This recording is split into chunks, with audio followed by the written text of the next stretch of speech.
Right, welcome everyone. This video is going to be on prepping for the memory section in the 2026 AQA psychology papers. Memory not people's favourite. It's not the topic that people tend to start researching. In fact, it's in paper one of the ones they tend to put off. In fact, literally somebody told me today that memory is their worst topic. So, yeah, prepping for memory. Same as before with the social influence video. If you didn't see that one, this is not a video for me to go through the content of memory. I have plenty of videos that do that.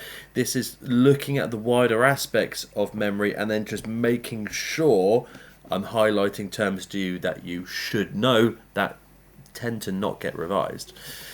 So, as with the social influence one, I've got some important notes to go through. And I'll show you this in a second. No 16 marker in memory in the last 2 years. There wasn't even an 8 marker last year. Now, you will hear teachers rightfully say that just because something did or didn't come up in the previous year, it doesn't actually have an impact whether it comes up. And that is true. But if I were in your shoes and knowing the exams as I do, you know, no 16 mark in the last 2 years in a complex topic when AQA need to separate the wheat from the chaff, not even an 8 marker last year, I would be quite worried. In fact, memory has actually only had a 16 marker in it 5 out of 9 times, and none in the last 2 years. So I think it... Again, I'm just going to say this just because you're going to hear a lot of teachers and podcasters and all these sorts of people say, oh no, predictor paper, this is coming up, this isn't. But I would, there's a chance that memory 60 marker isn't going to come up, of course, but I think it's a small chance. I do think there is a very, very strong chance of a 16 marker. Now, interestingly, Eyewitness Testimony has never had a 16 marker, despite there very clearly being enough AO1 in there. And I'm sorry, I've just realised I've actually done that wrong. It's not Eyewitness Testimony. I meant improving Eyewitness Testimony. Cognitive Interview has never had a 16 marker. Factors affecting Eyewitness Testimony has had loads, and more on that in a second. In fact, more of it now. Discuss research questions are very, very common. Most discussed research questions historically have come up in the memory topic. Of course, it could come up anywhere, and last year or the year before you had discussed research into minority influence, and I do think at least one of your 6 essays are going to be discussed research. And whilst it may not appear in memory, this is still probably a good time for us to have a look at it, I would have thought. Not lastly, but almost lastly, penultimately.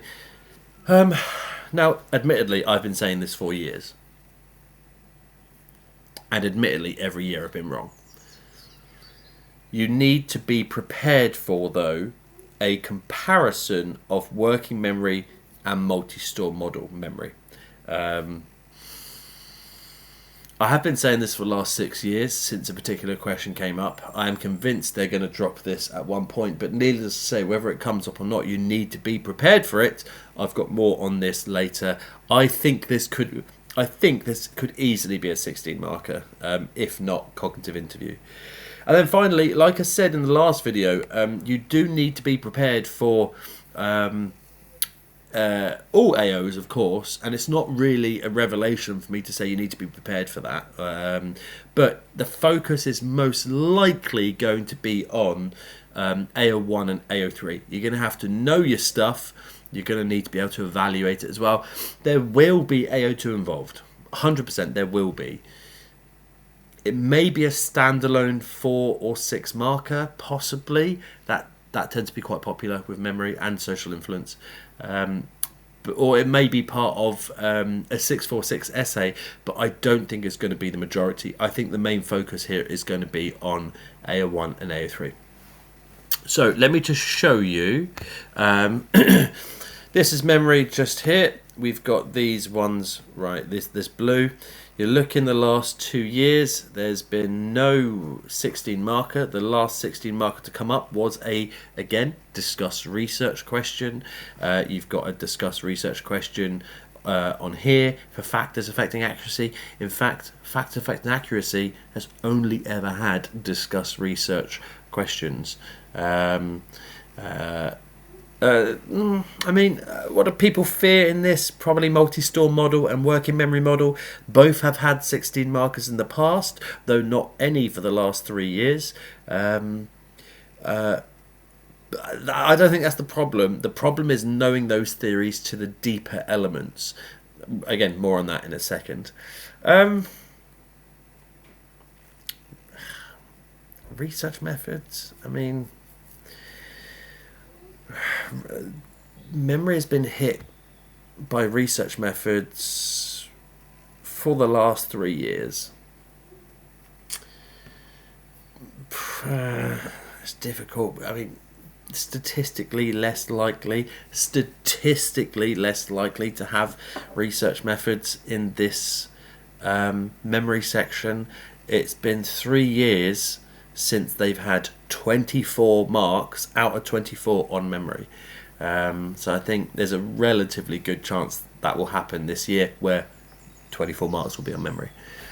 Okay, so let's have a look at the important parts for each of these. Again, I'm not going through the content, I'm just going through the things you want to be aware of. Now, multi-store model, as we know, sensory, short-term and long-term memory, right? Everyone's going to know this. Everyone's going to know this quite well. So where do you get marks on them? I've done it again. I would strongly advise... Why are you doing this to me? I would strongly advise that you know a piece of research from each of these stores. Know a piece of research. Like, none of them's named, so you're not going to be asked about Sperling 1960 piece of research, but you need to know the basics of the research. What did they find? Sperling for sensory, Peterson and Peterson for short term, and Baric for long term. Don't need to know the whole story. You don't need to know. You don't need to know the thingy-majig. You don't need to know the sample size or anything like that. But again, if I were you, I would go to this document on my Google site, click on memory down the bottom, and then go down. What have we got? We've got Sperling 1960 just there. You don't need to know that much detail that I've written in there. Peterson and Peterson, and then for long-term memory, you've got Baric, you've got Badley, you've got Wagener, you've got Standing, you've got Anokin. 5 pieces of research. You can pause the video here if you want and write down one of those, but I would know at least one of those. Should you know Baric, Wagener, Badley, Standing and Anokin? No! Way too many pieces of information. You're not going to know 5 pieces of research just for long-term memory, but you need to know 1 or 2 of them. You do. The other thing that you got to worry about here is that you need to know a piece of research for all of those. You also need to know a piece of research for each of the types of encoding. So semantic, you need to know a piece of research for. Acoustic, you need to know a piece of research for. Now, they may cross over. For example, and my example there's a good one. Peterson and Peterson is great for short-term memory. It's also great for acoustic. So there may be a crossing over, I think. Finally, what you need to do is you need to go beyond the basics. Now, the problem you're going to have is everyone is going to know sensory, short-term, long-term. Everyone's going to know those. So you need to know, for example, how do you go from sensory into short-term memory? Well, it's what you're paying attention to.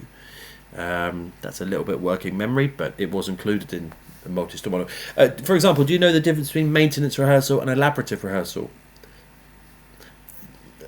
I'd say 80% of people are not going to go for those 2 terms in a 16 marker, despite they are quite clearly part of multi-store model. right? Where can you get marks when nobody else is going to go? It's going to be minimum 80%. Maintenance rehearsal is done within short-term memory, and it is done to just refresh what we are holding in our short-term memory. Remember, information decays very quickly. If you want to keep something in, like a phone number, a person comes up to you and shouts their phone number at you, and they're very attractive.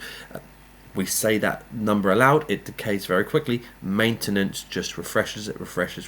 So it's pretty short term. It's very shallow. It's a very shallow memory process. Like, doesn't do anything permanent. Elaborative rehearsal is when we expend extensive time on trying to get something, building it up into our long-term memory. We're really going over it. So, which is more your sort of like revision, for example, right? Elaborative rehearsal, trying to really strengthen the links to long-term memory. It's essentially what really solidifies that path into long-term memory. You need to know the basics. Everybody is going to go for these. Sperling, Peterson, Jacobs and Baric are probably the minimum that you need to know here. Now, the other side to this is obviously the working memory model. Again, go beyond the basics of the 4 components. Everybody is going to know the 4 components. Everybody is going... I would say 80 to 85% of them could tell you the basics, the shallow information for central executive, visuospatial sketchpad, phonological loop and episodic buffer. Most people could go for those. But again, they're not going to hit the depth. They're not going to hit the deep points of these. So visual scribe, inner cache, phonological store and articulatory process, you need to know what those 4 refer to. As a minimum, you need to know. Everybody is going to know the basics. AO1 is not really going to separate people in paper 1 because your AO1 is so strong, as is your competition. Their AO1 is so strong. Where you're going to beat them is the deeper parts of the AO1, which is where they're going to get quite lazy, and the AO2 and the AO3. The other side to this, and this is a bit of a tripwire hazard, is confusing all the pieces of research.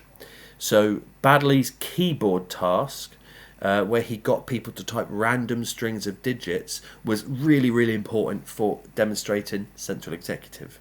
His laser pointer task was really important and crucial for demonstrating visuospatial sketchpad. So it is going to take some work, but have a piece of research ready, I would say, for central executive, for phonological loop and for visuospatial sketchpad.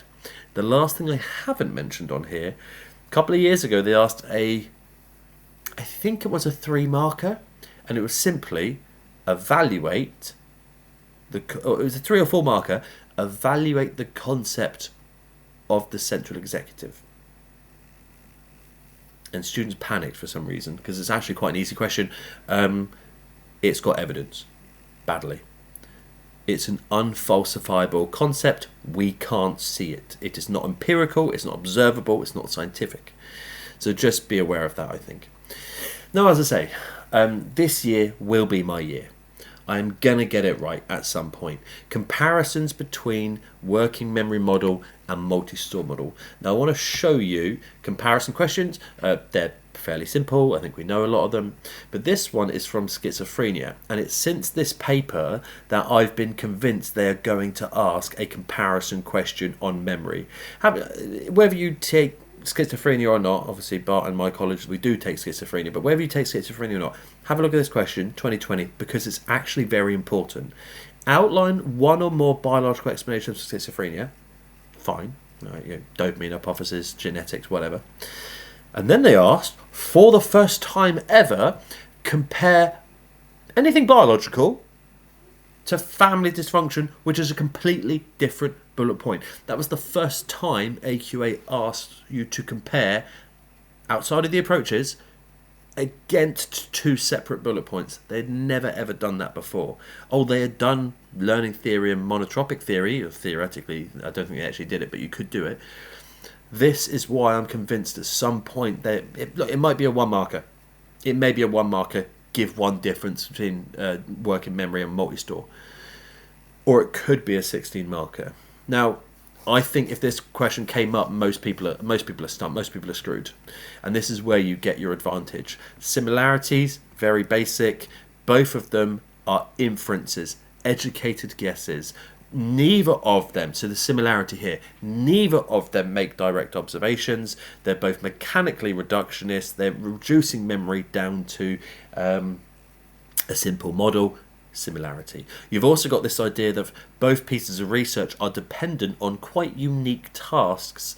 Baddeley's laser pointer task in working memory, and then you've got Peterson and Peterson's trigram task. So both of them utilize, how do I phrase this? The utilization of artificial tasks, meaning that the research lacks ecological validity, lowering both theories' explanatory power.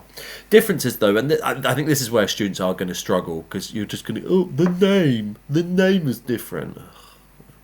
Yeah, good one, mate. Brilliant. Well done. Here's your U. Now, a very good difference, is the extent to which they hit breadth or depth in their explanation. So working memory is not focused on all of memory. It takes short-term memory and goes to town on it. So it explains everything to do with short-term memory, but it doesn't explain long-term. It doesn't explain sensory. So it's very deep in its explanation, but it doesn't have any breadth to it. It just focuses on short-term memory. On the other hand, a multi-store model takes a shallow look at all of memory, but fails to really explain any of these stages in good depth. And then the last one is the difference whether they view memory as active or passive. Obviously, working memory says, we're involved in our memory. We make conscious decisions. We're part of the process. Whereas a multi-store model just kind of says you don't do anything. You're not involved in your memory, which is likely, and I think this is a technical term, bullshit. Now, I haven't gone through long-term memory because a 3-year-old could know that. I haven't gone through forgetting because I forgot. I am going to focus on factors affecting attraction. Now, this gets hit by 16 markers quite often. What's the mistakes here? To be honest, just depth. It's the same for the other ones, but the depth here is usually pretty shocking. Like, if I ask you to describe to me post-event discussion as a 6 marker, most people can get 2. And all of them just go, it's when you discuss like after the event. Okay, well, what about memory conformity, retroactive interference, repeated interviewing? You need to know the depth of those 3 and be able to link it here. Memory conformity, NSI processes, we don't want to be disapproved of.